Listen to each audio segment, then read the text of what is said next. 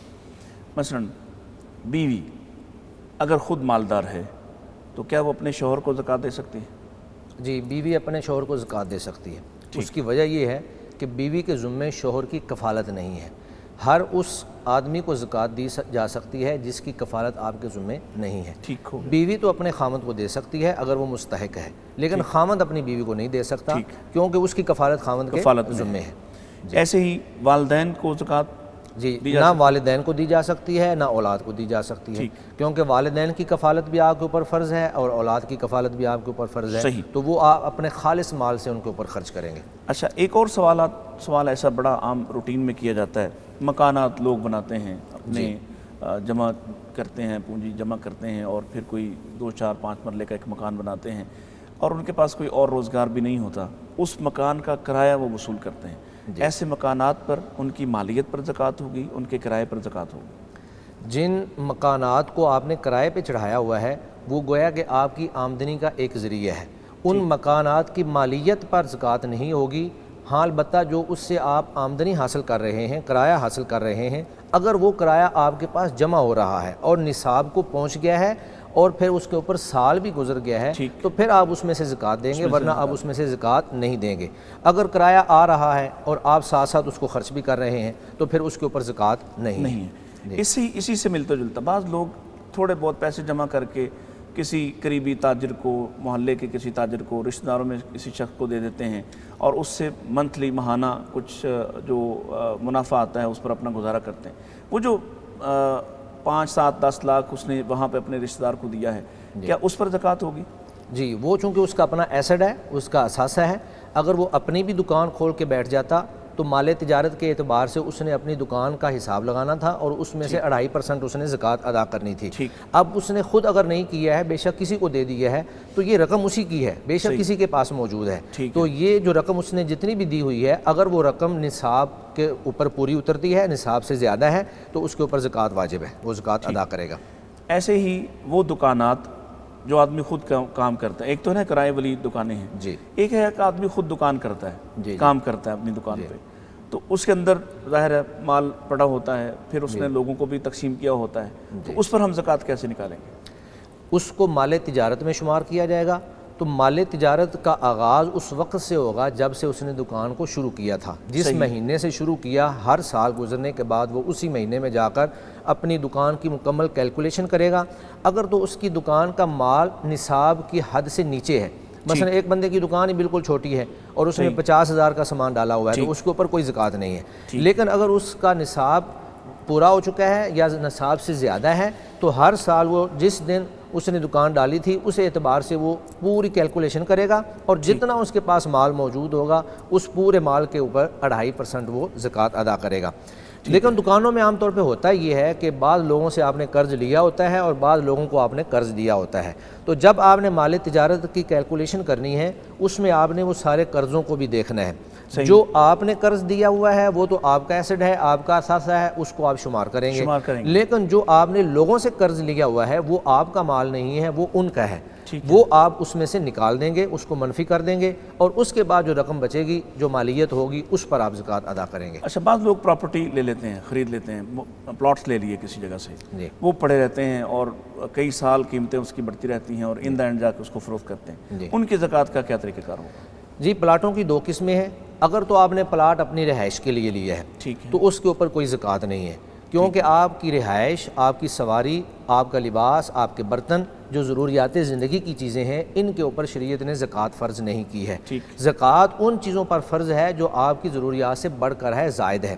تو دوسرا پلاٹ وہ ہے جو آپ نے بیچنے کی نیت سے لے لیا، یا آپ پلاٹوں کا ہی کاروبار کرتے ہیں، ایک بیچا دوسرا لے لیا اور وہ بیچ کر کوئی تیسرا لے لیا.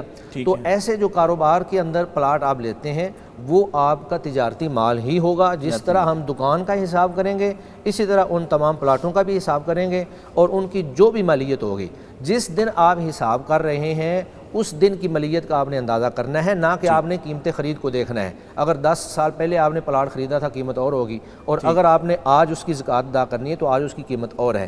تو اس وقت موجودہ جو بھی قیمت ہوگی اس کے مطابق آپ 2.5% زکوٰۃ ادا کر دیں گے. جی ڈاکٹر صاحب، وقت ختم ہو رہا ہے اور آپ کی باتیں چونکہ دل کو لگتی ہیں اور پریکٹیکلی آپ ہماری رہنمائی کرنے والے اساتذہ میں شامل ہیں. کیا وجہ ہے زکوٰۃ اللہ تعالیٰ مال اللہ نے دیا اور وہ کہہ رہا ہے وَمِمَّا رَزَقْنَاهُمْ يُنْفِقُونَ, میں نے جو دیا ہے, ہم کہیں اور سے تو نہیں لاتے, میں نے جو دیا اس میں سے خرچ کرو.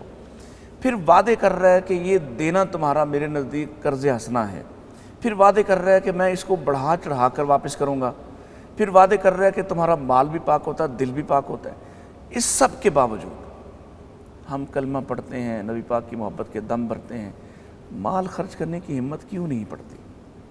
آپ کے کیا تجربات ہیں؟ بے شک آپ اپنا کوئی ذاتی تجربہ بھی بیان کر سکتے ہیں. دیکھیں, ذاتی تجربات تو ہر ایک کے پاس ہے اور میرے پاس بھی یقیناً ہوں گے. بنیادی بات یہ ہے کہ ہماری سعادت ہے کہ ہم اس کے دیے ہوئے سے خرچ کریں.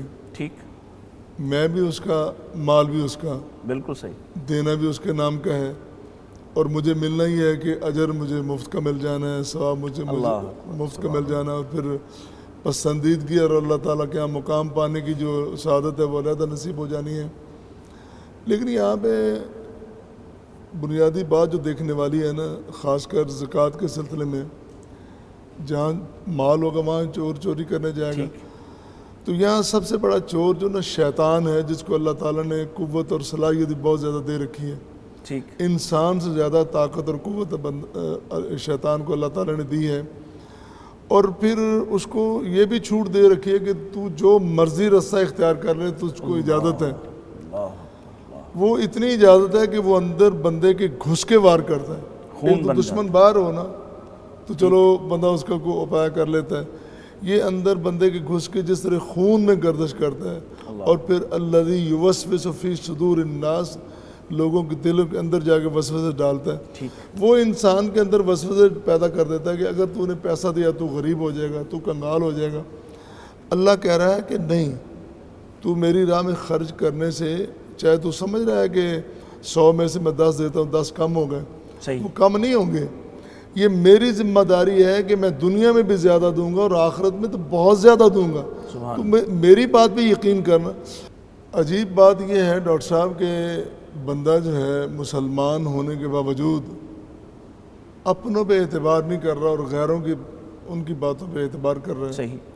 جب بندہ یہ سمجھ لے کہ میں اپنے مالک کا بندہ ہوں اور اپنے مالک کے لیے میں نے سب کچھ کرنا اور اس کو راضی کرنا ہے, اور میرے مالک کا ہر کیا ہوا وعدہ میرے ساتھ پورا ہوگا. یہ کیسی بات ہے کہ اللہ تعالیٰ جو سب سے بڑا غیور بھی ہے اور وعدے پورے کرنے والا, اور یقیناً وہ وعدے پورے کرنے والا اور کرے گا بھی, اس پہ تو بندے کو اعتبار نہیں ہے. اور میں یہاں پہ سمجھتا ہوں, جس طرح میں نے پہلے بات کی ہے کہ انسان کو کم طاقت دی ہے اور شیطان کو زیادہ طاقت دی ہے. شیطان کا مقابلہ انسان اس وقت کرے گا جب اللہ کی پناہ میں آ جائے گا, اللہ پہ توکل کرے گا, اللہ پہ بھروسہ کرے گا اور اللہ کی بات کو مانے گا. جب اللہ کی بات کو مان کے اس کے تمام احکام کی بجاوری کرے گا, تمام امور کو سر انجام دے گا, تو انشاءاللہ یہ طاقتور بن جائے گا اور کامیاب بھی ہوگا. صرف آخرت نہیں بلکہ دنیا میں بھی کامیاب ہوگا, اور اللہ تعالیٰ اس کو کامیاب کرے گا. ڈاکٹر صاحب بہت شکریہ. یہ بڑا خوبصورت وقت آپ نے, ظاہر ہے سحری کا وقت ہے, اور آپ نے ہمیں عنایت فرمایا. اللہ تعالیٰ آپ کو اس کی جزا عطا فرمائے. قاری صاحب آپ کا بھی شکریہ, آپ نے بھی بہت وقت نکالا اور بہت خوبصورت انداز میں بڑے مشکل مسائل کو آسان کر دیا.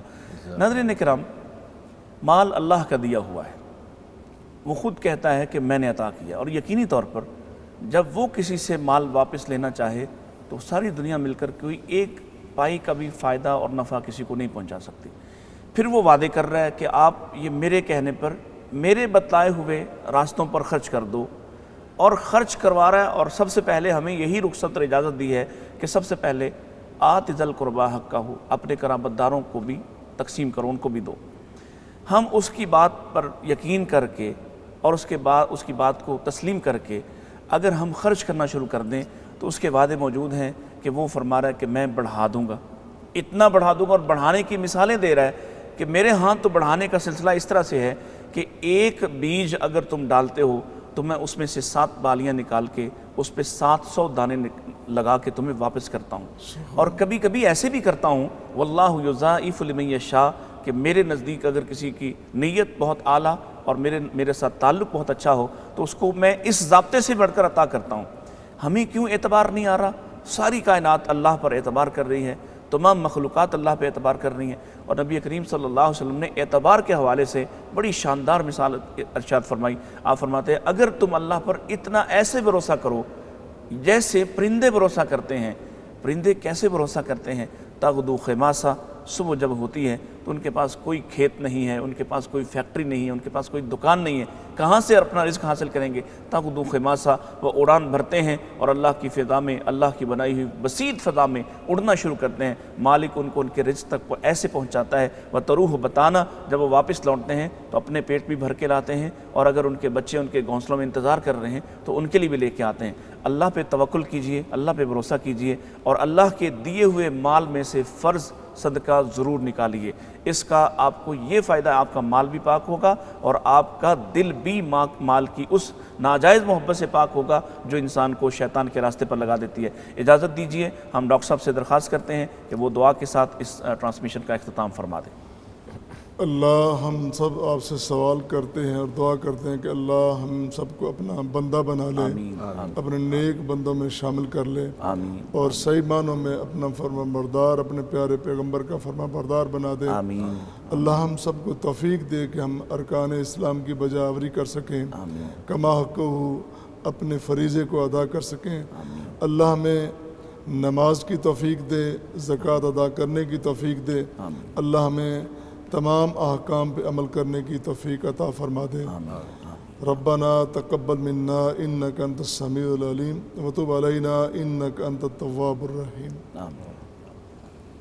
آ گیا رمضان، آ گیا رمضان، آ گیا رمضان، مغفرت کا ہو گیا سامان پھر، رب کا یا خاص ایک مہمان پھر،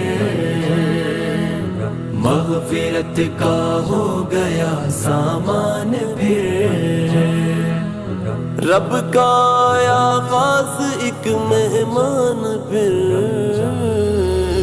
مغفرت کا ہو گیا سامان پھر۔